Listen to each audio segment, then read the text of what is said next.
Assalamualaikum warahmatullahi wabarakatuh, selamat siang dan salam sejahtera untuk kita semua. Selamat datang di diskusi kelompok mengenai review film dalam Curhat Filsafat part keempat. Hari ini saya dan teman-teman akan berdiskusi mengenai review dalam 4 film yang telah direkomendasikan. Diskusi kelompok ini ditujukan sebagai tugas mata kuliah Filsafat Ilmu Pengetahuan yang dibimbing langsung oleh Ibu Unisa Agena, SIP, MSc PhD. Baiklah, sebelum masuk ke diskusi, saya ingin memperkenalkan dulu para anggota dari kelompok 6. Next slide.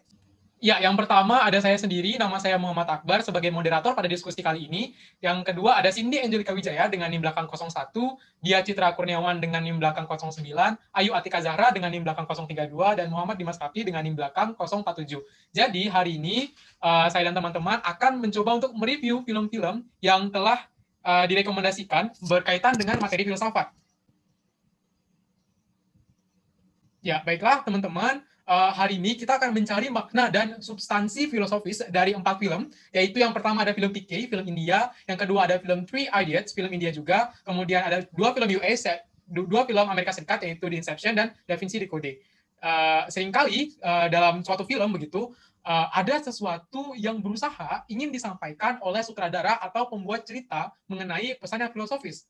Bahkan seringkali terdapat adegan-adegan yang menyinggung tentang kehidupan kita sehari-hari. Dan pada kesempatan kali ini, kita akan mencoba untuk mencari hal-hal tersebut.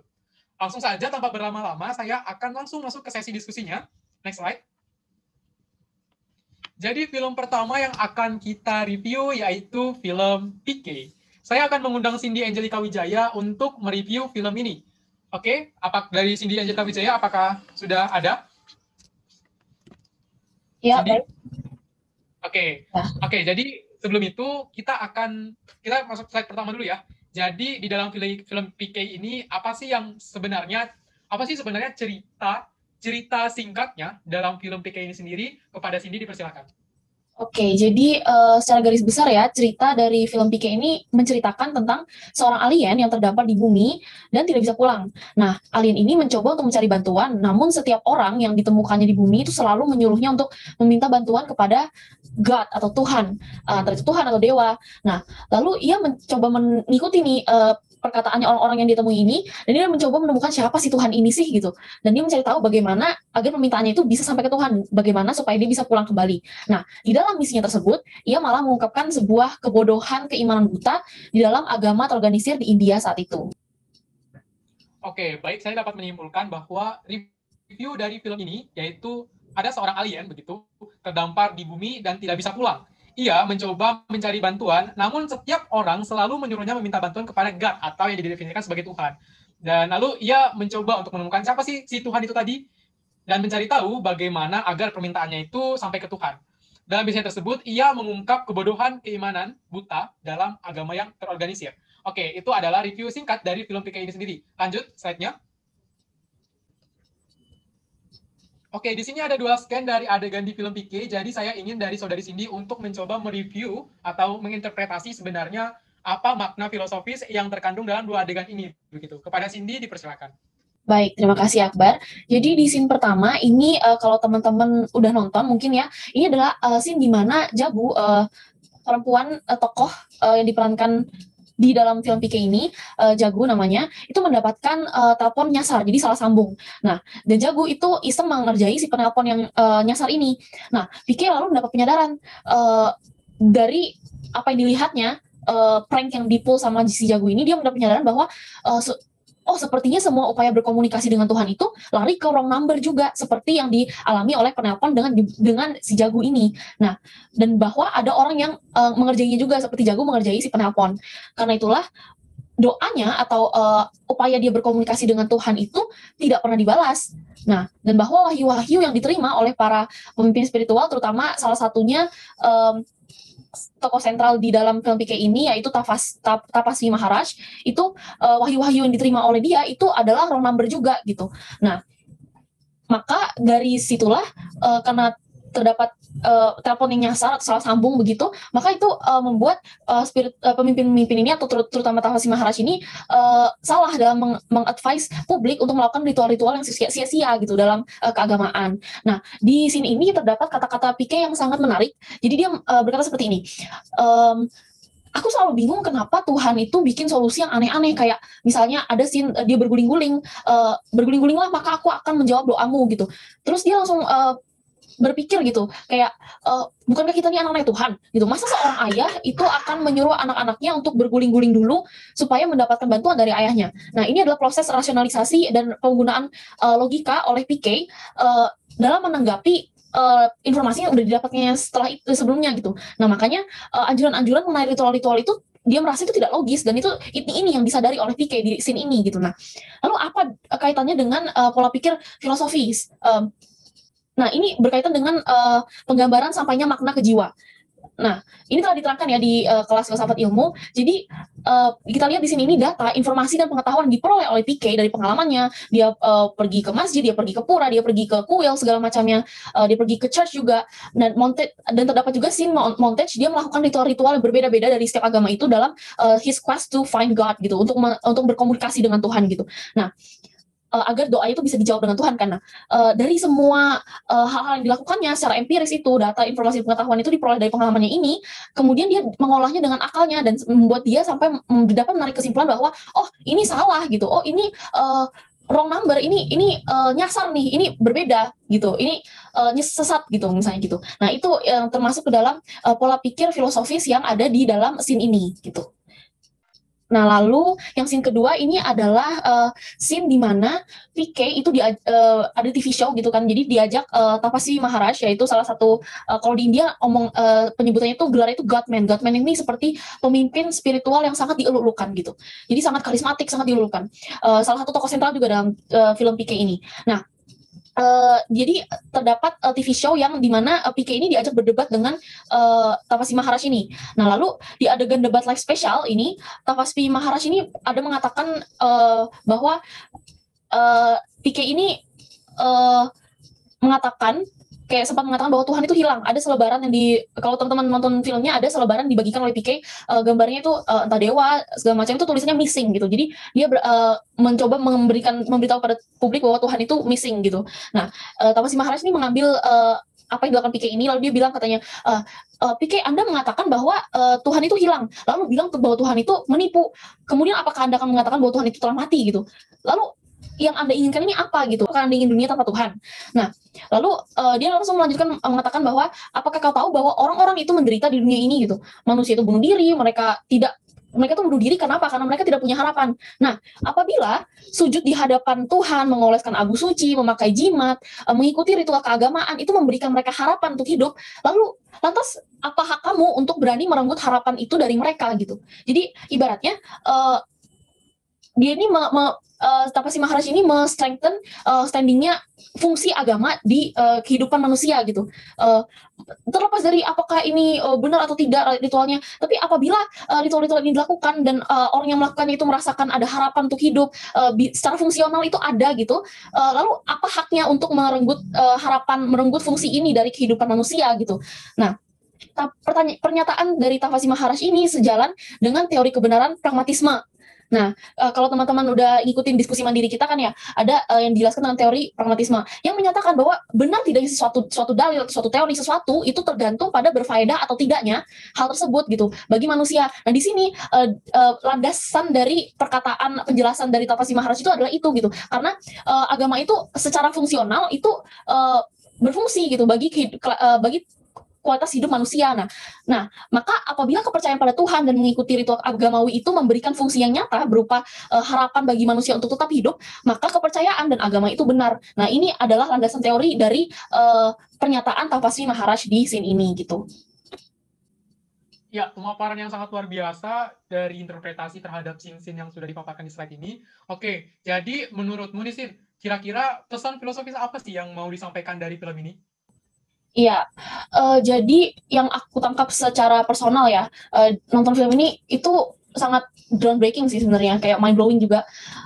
Yang benar-benar pesan yang kutangkap itu adalah segala hal itu harus melalui proses rasionalisasi. Mungkin ini adalah pernyataan yang umum ya, apa ya, ya iyalah semua orang harus mikir dulu gitu kan. Tapi ada hal-hal yang selama ini dinyatakan kalau itu terlalu ilahi, terlalu nggak bisa diserap akal manusia gitu, seperti keimanan, kepercayaan gitu. Nah, tapi di sini film ini itu menyatakan bahwa segala hal itu harus melalui proses rasionalisasi, bahkan hal-hal yang dianggap tidak bisa dicerna akal manusia yang terbatas itu, seperti keimanan dan kepercayaan itu juga harus dirasionalisasi gitu. Nah, keimanan dan kepercayaan ini harus kita yakini bersamaan dengan logika dan akal gitu. Jangan sampai kita tuh cuma ngikutin menjadi orang yang memiliki kepercayaan buta gitu, tanpa betul-betul memahami esensi dari apa yang kita percayai ini, dan memahaminya berdasarkan logika, berdasarkan philosophy thinking tuh.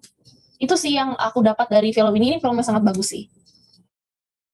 Kira-kira recommended gak sih buat yang lain? Recommended banget sih. Jujur aku nonton film ini tuh kayak gitu, kayak wow banget. Itu filmnya kan panjang banget, selama kurang lebih 2 jam, sekitar 2 jam hampir 3 jam gitu. Tapi sepanjang film itu sama sekali nggak ngebosenin. Ini bener-bener kayak bikin kita berpikir gitu. Ada elemen romansnya, ada elemen filosofinya tuh sangat kental sekali, dan script, it's a very good scripted movie gitu loh. Kayak ini wow, ini bagus banget. Kalau teman-teman mau nonton ini, recommended, bener-bener 10 dari 10 lah. Ini titik, udah bagus banget guys. Recommended banget. Oke, terima kasih Cindy atas semua peran yang sangat luar biasa. Jadi Cindy bilang bahwa film PK ini adalah salah satu film yang rekomendasinya dia gitu. Film yang sangat sangat erat kaitannya dengan agama, sesuatu yang sering menjadi kontroversial di tengah masyarakat. Oke, terima kasih banyak Cindy telah berdiskusi dan memaparkan informasi mengenai film PK. Jadi kita akan menuju ke film yang kedua, yaitu film Three Idiots. Tiga Idiot. Oke, saya akan mengundang Muhammad Dimas Rafli untuk berbicara dan berdiskusi mengenai film ini. Jadi yang pertama, kita harus mengetahui dulu apa sih jalan cerita singkat dalam film ini. Baiklah, kepada Dimas, dipersilakan. Ya baik, terima kasih Bar. Film ini tentang 3 orang mahasiswa atau 3 orang sahabat jurusan teknik mesin di Imperial College of Engineering. Ketiga sahabat ini yaitu Farhan, Raju, dan Ranco itu menjalani suka duka perkuliahan itu bersama gitu. Mereka bertahan dari penindasan dan tekanan rektor kejam yang sering mahasiswa panggil itu dengan dokter virus gitu. Tidak ada gitu mahasiswa yang berani mengubah atau melawan sistem pengajaran yang diterapkan oleh dokter virus ini, kecuali Ranco. Ya tidak setuju dengan aturan yang terlalu mengekang mereka gitu. Bahkan beberapa mahasiswa itu bunuh diri gitu karena aturan ketat itu. Masalah-masalah itu mulai timbul ketika Ranco itu jatuh hati kepada putri sang profesor gitu. Tapi Ranco itu berhasil membuat itu putrinya itu mahasiswa kedokteran itu jatuh hati kepadanya. Hal ini membuat dokter virus itu kian membuat 3 sahabat ini melalui perjuangan perkuliahan yang sangat berat gitu. Dan pada akhirnya mereka berhasil lulus gitu dan mendapatkan pekerjaan yang mereka inginkan masing-masing gitu. Nah, pesaing Ranco ini itu yang bernama Silencer atau sering dipanggil Catur itu menantangnya itu adu kesuksesan gitu. Silencer itu yang dulunya adalah mahasiswa kesayangan dokter virus ini bersikap sangat sombong gitu sama Ranco. Kesombongannya Silencer ini itu berhasil ditaklukkan oleh Ranco dengan Ranco itu menjadi atasannya dan berganti nama menjadi Tunsuk Wangdu gitu. Akhir cerita Pia gitu anaknya dokter virus itu yang bernama Pia mendatangi Ranco, kemudian mereka berhasil bersatu kembali. Oke, pada intinya Three Idiot ini bercerita tentang petualangan 3 mahasiswa teknik yang mencoba untuk bertahan dari situasi sulit dalam sistem pengajaran di dalam universitas tersebut ya. Dan kemudian bagaimana si Ranco tadi itu mengkritisi bagaimana sistem pengajaran yang dilakukan dalam universitas tersebut gitu. Dan pada akhir cerita juga diceritakan bahwa masing-masing dari 3 mahasiswa ini tuh telah mendapatkan apa yang mereka inginkan begitu. Tapi di sini sayangnya, kalau saya juga lihat, itu si Ranco itu bersekolah teknik hanya untuk memberikan ijazahnya kepada orang lain gitu. Jadi yang dia tangkap itu cuma ilmunya, namun hasil dari ilmunya itu bukan hasil dari ilmunya, tapi formalitas begitu, ijazahnya itu dia berikan ke orang lain begitu. Oke, terima kasih untuk review filmnya. Jadi yang kedua kita akan lanjut kepada scene-scene dalam film Three Idiots. Next slide. Oke, di sini saya juga memiliki 2 scene. Jadi di sini saya ingin bertanya kepada saudara Dimas, apakah maksud dari scene-scene tersebut, kedua scene ini, dan apa kaitannya dengan filsafat begitu? Silakan, Dimas. Menurut saya gitu dalam film Three Idiots ini sangat berkaitan sekali dengan konsep ilmu gitu, karena memang di dalamnya itu banyak membahas tentang konsep pendidikan itu sendiri gitu, yang dimana selama ini kita hanya dipacu untuk mendapatkan nilai yang bagus gitu, lulus lalu bekerja dan kaya tanpa pernah peduli dengan potensi lain yang ada dalam diri kita sendiri gitu. konsep ini memang baik bagi mereka yang pintar, namun bagaimana dengan sebaliknya gitu. Sehingga dapat kita lihat di film ini ada beberapa mahasiswa itu yang mencoba untuk bunuh diri karena merasa tertekan dengan sistem yang ada. Nah, ada scene di mana Ranco itu membuat sebuah pertanyaan. Pertanyaan itu dia buat dari nama-nama temannya Farhan dan Raju, dan itu menyuruh mahasiswa lain gitu untuk mencari jawabannya gitu dengan menentukan batas waktu yang di mana dalam film itu 2 menit. Sehingga itu mereka berlomba-lomba gitu untuk mendapatkan jawabannya gitu. Tapi namun tidak ada yang bisa menjawabnya. Sehingga Ranco mengatakan bahwa ini adalah konsep yang salah gitu. Karena mereka itu hanya fokus dalam berlomba untuk mendapatkan jawaban itu, namun tidak dapat untuk meningkatkan pengetahuan mereka karena tekanan itu. Dengan konsep ini kita hanya terlatih bukan terdidik gitu untuk mendapatkan ilmu yang sebenarnya. Sehingga kesimpulannya adalah makna ilmu itu bukan hanya menghafal, namun sesuatu yang dapat kita pahami dan aplikasikan agar dapat meningkatkan potensi yang ada di dalam diri kita. Gitu. Nah, yang scene kedua ini menurut saya ada beberapa adegan yang berkaitan dengan teori kebenaran atau lebih tepatnya itu teori pragmatisme. Salah satunya itu adegan di mana Ranco mengatakan kepada temannya kenapa nilai mereka itu selalu jelek gitu, karena si Farhan ini dia tuh passionnya bukan jadi insinyur tetapi lebih kepada fotografer alam liar gitu. Dan sahabatnya yang satu lagi bertanya gitu, kenapa nilainya jelek padahal dia itu sangat cinta sama engineering gitu. Dan Ranco mengatakan bahwa kenapa nilainya jelek itu karena dia itu takut terhadap masa depan gitu, sehingga dia tidak fokus dalam belajar, dan si Raju ini malah percaya terhadap mitos gitu. Awalnya mereka tidak percaya dengan perkataannya Ranco, namun kedepannya Ranco itu membuktikan perkataannya gitu.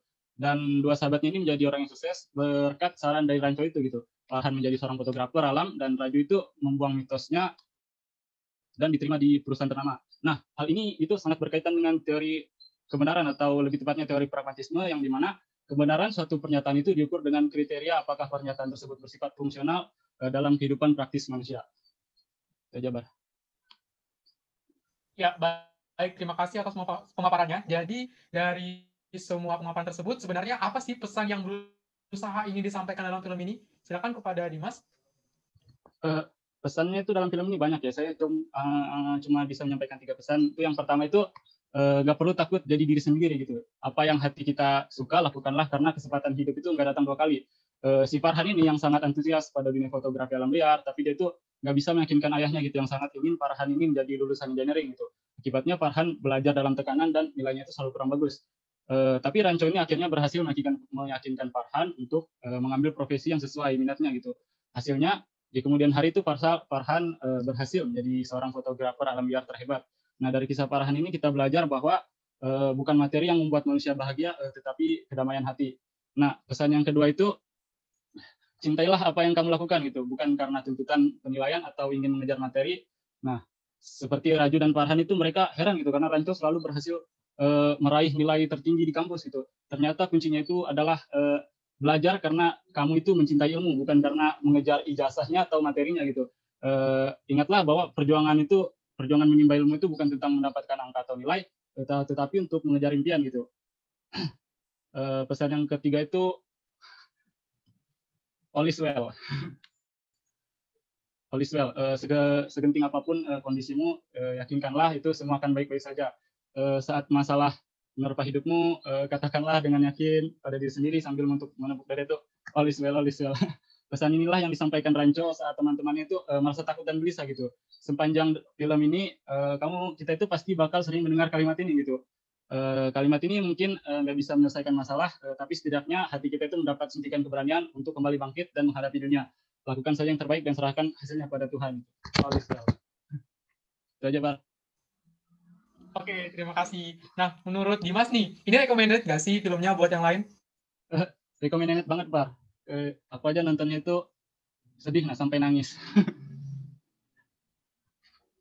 Oke, terima kasih banyak atas pemaparan dan diskusinya, Muhammad Dimas Rapli, mengenai film Three Idiots, film yang juga dimainkan oleh aktor yang sama dengan film PK. Oke, kita akan menuju ke film berikutnya. Bisa diganti. Film dari Amerika Serikat berjudul The Inception. Permulaan. Oke, ini adalah film Amerika Serikat dan saya akan mengundang Dia Citra Kurniawan untuk berdiskusi dan memberikan informasi mengenai film The Inception ini. Dia apakah sudah ada di sini? Ya, Akbar. Bisa kedengaran, Kak? Oke. Oke, kedengaran. Oke, jadi sebelum kita masuk untuk mencari pesan filosofis yang terdapat pada film, kita mungkin harus mengetahui sedikit ya mengenai alur cerita dari The Inception ini sendiri. Coba deh ceritakan dulu alur cerita pendek dari The Inception ini sendiri. Kepada dia dipersilakan. Oke, Akbar, makasih. Jadi, Inception ini tuh film fiksi ilmiah sama action. Dia tuh digabungin jadi satu gitu. Terus, awal mulanya ini, dia tuh cuma 2 orang, yaitu si Cobb dan Arthur. Dia itu adalah pekerja. Jadi tuh dia bekerjanya tuh dari lewat mimpi gitu loh, nyari informasinya itu dari lewat mimpi gitu. Nah, dia tuh mencuri informasi lewat mimpi, terus menanamkan ide baru dari mimpinya itu. Jadi dia kayak sugesti deh kayaknya. Misalnya nih, dia tuh mencari informasi tentang data bisnis gitu, tapi lewat mimpi. Dan itu pakai alatnya itu alat kayak bikin orang tidur terus pakai bius alatnya itu. Jadi orang tuh tertidur sampai 6 jam atau 7 jam, tapi di dunia sana dia tuh kayak berasa, oh sudah 2 hari, padahal baru 5 jam atau enggak 6 jam gitu. Gara-gara pakai alat itu sama pakai bius itu. Terus karena di dalam mimpi itu harus ada kayak desain untuk buat menanamkan kayak ide buat si target itu kayak terkecoh gitu, dia harus mempunyai arsitek. Nah, nanti di sana dia tuh kayak nyari arsitek gitu buat untuk bisa kayak building di mimpinya si targetnya. Nah, di situ dia mencari arsitek, mencari ilmuwan yang bisa buat biusnya tuh tahan lama sampai dia bisa kayak mimpinya tuh berlapis-lapis gitu. Jadi dia tuh nyari bius yang bisa sampai dia bisa ke tahap level yang keempat, yaitu bisa sampai mimpi ke tahap yang keempat. Nah, setelah itu dia mulai melakukan misinya, yaitu membantu si Saito, yaitu orang Jepang yang memiliki musuh bisnisnya, namanya itu Maurer Fisher. Jadi si Maurer Fisher ini musuhnya si Saito gitu. Jadi dia minta tolong sama si kelompok ini untuk kayak nyuri ide dari perusahaan lawannya supaya si perusahaan lawannya ini kayak gulung tikar gitu loh, kayak hancur perusahaannya. Jadi dia tuh kayak nyuruh si ini masuk ke dalam mimpi targetnya gitu. Nah, dalam filmnya itu dia bilang kamu harus bisa sampai 4 level dalam si targetnya itu. Jadi kayak kamu harus bisa masukin mimpinya si targetnya itu sampai 4 level. Berarti dia harus mencari kayak kayak ilmuwan yang bisa itu bius sampai lama banget dan itu bertahan sampai 8 jam dan untuk bisa sampai 4 level itu. Akhirnya ketemu dengan si Yusuf ini. Nah, sampai mereka ke tahap yang mimpi itu, mereka bertemu dengan banyak tantangan dari si mimpi target itu. Karena si target itu punya latar belakang militer. Jadi di tahap 1 tuh nanti dia bertemu sama kayak segerombol pasukan militer. Nanti dia dikejar-kejar sama pasukan militer, terus ke tahap 2 dia dikejar lagi sama segerombol tugas keamanan si targetnya ini. Baru yang ke tahap ketiga dia mencari kayak berangkas gitu yang isinya adalah data dari perusahaan lawan itu. Nah, di situ sih yang lebih serunya. Intinya sih dia masuk ke dalam mimpi dengan 4 tahap itu. Gitu sih. Oke, terima kasih. Udah ya? Udah ya? Oke, terima kasih atas semua perannya. Jadi di sini bisa saya simpulkan bahwa film ini bercerita tentang tentang sekelompok orang yang mencuri informasi, namun mereka tidak mencuri informasi itu lewat apapun itu. Bahkan uniknya mereka itu mencuri informasi lewat mimpi begitu. Dan ketika ada suatu kasus di mana Mr. Saito tadi yang diceritakan orang dari Jepang ingin mencoba untuk membuat lawan bisnisnya itu gulung tikar, dia ingin kelompok si orang yang masuk ke mimpi-mimpi ini tadi untuk mencuri informasi dan data bagaimana caranya untuk agar perusahaan dari lawan si Mr. Saito ini bubar gitu. Mungkin itu saja yang bisa saya review dari penjelasan dia, dan sebenarnya kalau misalnya ditonton ini lebih menarik sih dan mind blowing banget begitu. Apalagi endingnya juga masih sering kali dipertanyakan. Oke, kita langsung aja ya ke scene-nya. Jadi di sini ada 2 scene. Jadi saya minta untuk dari dia untuk menginterpretasi dari kedua scene ini apa kaitannya dengan materi filsafat begitu. Kepada dia dipersilakan. Oke, jadi di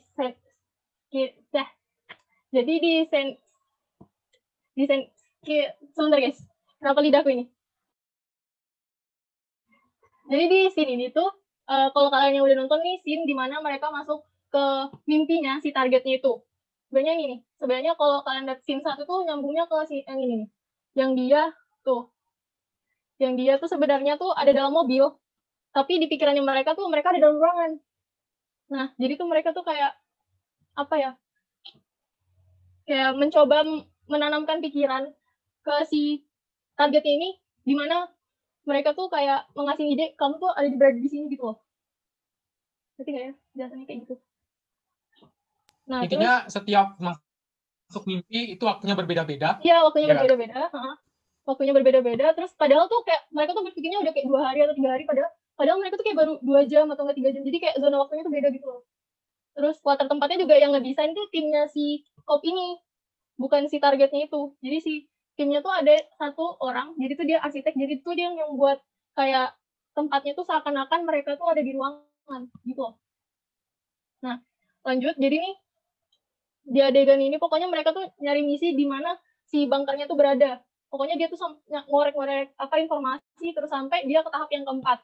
Di mana salah satu temannya tuh kena tembak.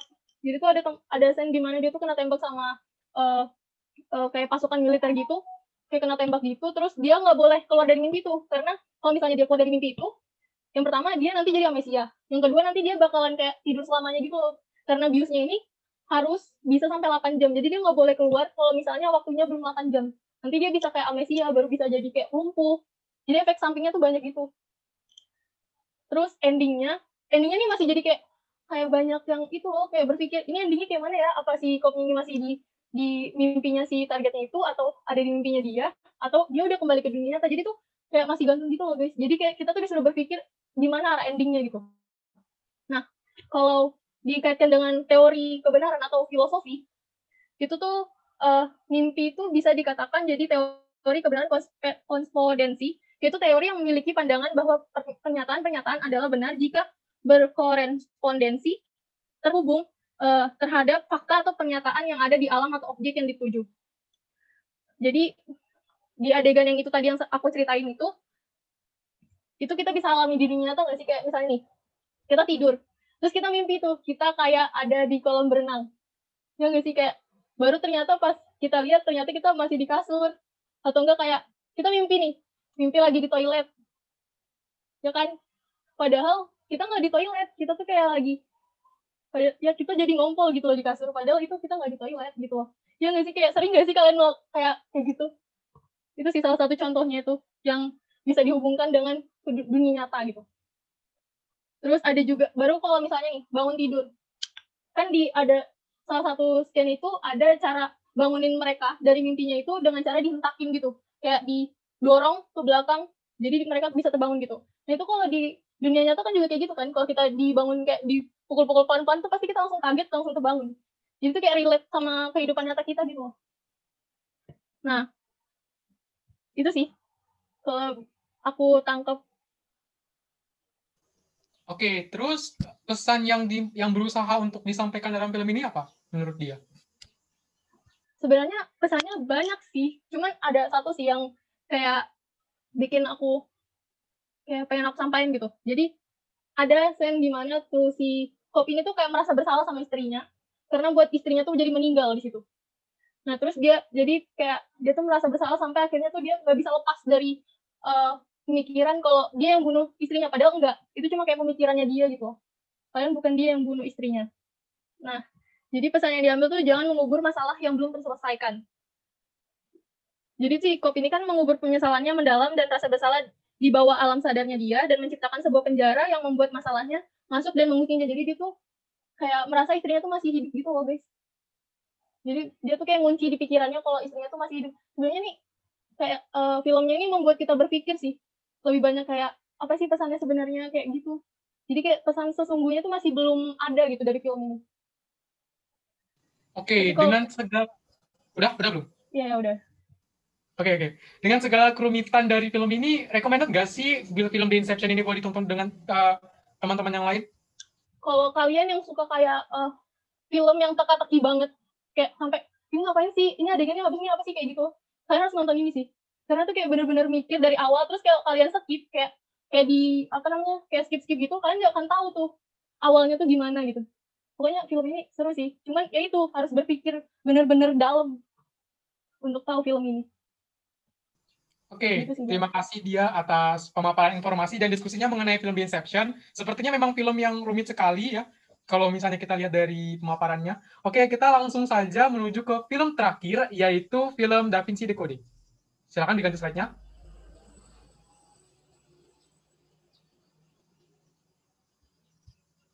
Ya, ini dia film keempat, yaitu Da Vinci Decoding. Saya akan mengundang Ayu Atika Zara untuk berdiskusi dan berbagi informasi mengenai film ini. Saya ingin bertanya dulu, apakah Ayu ada di tempat? Iya, ada. Oke, mungkin pertama-tama kita harus tahu dulu ya alur cerita dari Da Vinci Code ini. Silakan untuk Ayu untuk memaparkan reviewnya mengenai film ini. Ya, baik. Jadi The Da Vinci Code ini merupakan salah satu film yang diadaptasi dari novel yang diterbitkan pada tahun 2003 dan berhasil difilmkan pada tahun 2006. Nah, film ini tuh bercerita tentang seorang simbolog Robert Langdon dan juga seorang kriptolog Sophie Lanview yang terlibat dalam suatu kasus pembunuhan di Museum Louvre di Paris. Jadi selain terlibat, mereka juga akhirnya terdorong ke masalah perdebatan antara biarawan Sion dan juga Opus Dei terkait kemungkinan bahwa Tuhan Yesus itu memiliki keturunan dan menikah dengan seorang muridnya bernama Maria Magdalena. Nah, jadi keterlibatan Profesor Langdon dalam pemecahan misteri ini bukan tanpa alasan. Jadi dalam kematian si pemilik museum ini, itu dia sempat menyertakan beberapa kode yang mana dia meminta di dalam kode itu bahwa mencari Profesor Langdon untuk memecahkan kode yang ia berikan. Nah, ternyata kode-kode tersebut itu berhubungan dengan beberapa lukisan-lukisan The Da Vinci. Akhirnya Langdon bekerja sama dengan kepolisian memecahkan misteri tersebut. Penyelidikan ini akhirnya mengarahkan mereka pada penemuan-penemuan tidak terduga. Mereka menemukan kode-kodenya tersebut di beberapa lukisan The Da Vinci kan tadi. Nah, terus ada satu lukisan Da Vinci yaitu The Last Supper, yaitu adalah salah satu lukisan perjamuan terakhir, yang mana pada lukisan tersebut sempat menimbulkan berbagai spekulasi bahwa Tuhan Yesus ini tuh sebenarnya menikah dengan Maria Magdalena muridnya. Kenapa? Karena pada saat Da Vinci itu menggambar lukisan tersebut, ia tidak menyertakan cawan suci, yang mana cawan suci itu merupakan cawan terakhir yang digunakan Yesus untuk perjamuan terakhirnya. Nah, dilihat dari gestur jarak antara Tuhan Yesus dan juga Maria itu membentuk huruf V, yang mana V itu dikatakan dalam film ini melambangkan wanita gitu. Nah, jadi di sini mereka membuat semacam kayak konspirasi bahwa ini ternyata sebenarnya maksud yang disampaikan Da Vinci bahwa Tuhan Yesus itu menikah dan memiliki keturunan, yang mana keturunannya sampai detik ini tuh masih ada gitu. Jadi sebenarnya film ini tuh cukup mengerikan sih kalau bisa dibilang, karena pembahasannya cukup berat dan cukup berani gitu sebenarnya inti dari film ini. Oke, jadi yang bisa saya simpulkan bahwa film ini itu bercerita tentang simbolog yaitu Robert Langdon dan kriptolog yaitu Sophie Lanview setelah suatu peristiwa pembunuhan di Prancis, di Paris ya. Ketika mereka menjadi terlibat dalam pertarungan antara biarawan dan Opus Dei terkait kemungkinan apakah Yesus Kristus itu menikahi Maria tadi. Nah, oke. Menurut saya film ini mungkin sangat erat kaitannya ya dengan Kristiani begitu. Dan tapi di sini yang mau saya highlight adalah adegan-adegan thrillernya begitu. Dan kemudian misteri-misteri apa yang sebenarnya ada dalam kode-kode Da Vinci tadi begitu. Tapi yang sudah dipaparkan tadi, jalan cerita singkat yang sudah dipaparkan oleh ini sudah sangat baik. Mungkin nanti saya akan nonton sendiri. Oke, kemudian kita lanjut ke slide berikutnya.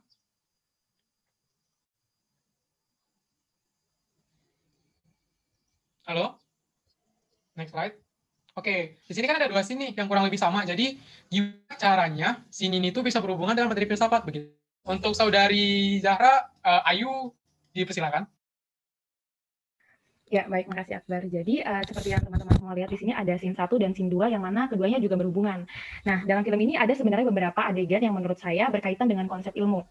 Nah, salah satunya adalah scene di mana Profesor Langdon dalam acara seminarnya The Interpretation of Symbol, Profesor Langdon ini meminta penonton yang hadir untuk menerjemahkan simbol sesuai dengan yang mereka ketahui. Jadi awalnya profesor itu menyertakan gambar sebuah garpu yang di zoom in gitu. Jadi yang dilihat cuma garpu gitu. Lalu Profesor Langdon ini bertanya pada audiens, apa yang kalian lihat gitu. Sebenarnya dari beberapa gambar, saya lebih tertarik dengan gambar ini ya. Ada sebenarnya banyak gambarnya.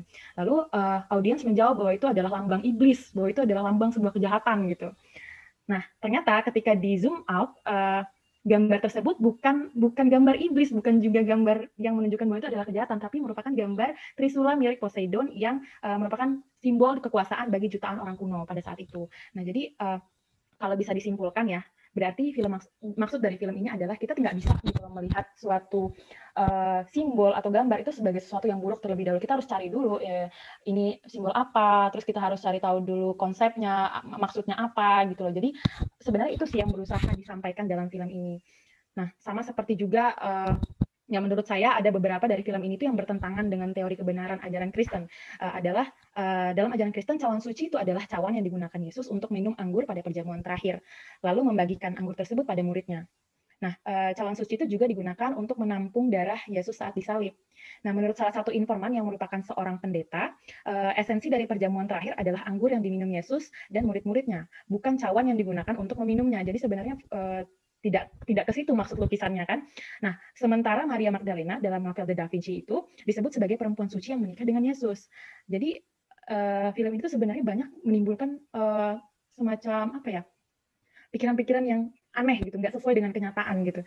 Sementara Maria Magdalena itu adalah murid Tuhan Yesus, perempuan, satu-satunya perempuan yang teladan, yang mengagumkan bagi setiap orang yang beriman. Meskipun begitu, tetap saja Maria Magdalena tidak dianggap sebagai istri sebenarnya. Begitu yang saya ingin sampaikan. Oke, terima kasih atas pemaparan mengenai scene-scene-nya. Jadi, berdasarkan film ini, apa sih sebenarnya pesan yang berusaha disampaikan oleh sutradara atau penulis cerita dalam film Da Vinci Code ini, menurut kamu?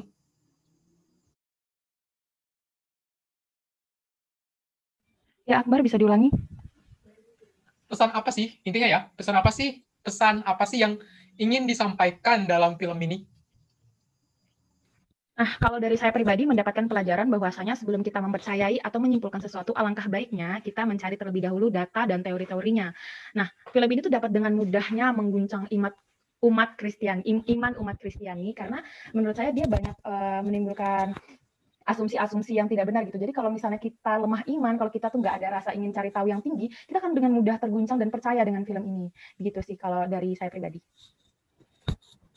Oke, dari semua misteri dan adegan thriller dalam film ini, sebenarnya recommended nggak sih buat ditonton sama teman-teman yang lain, menurut kamu?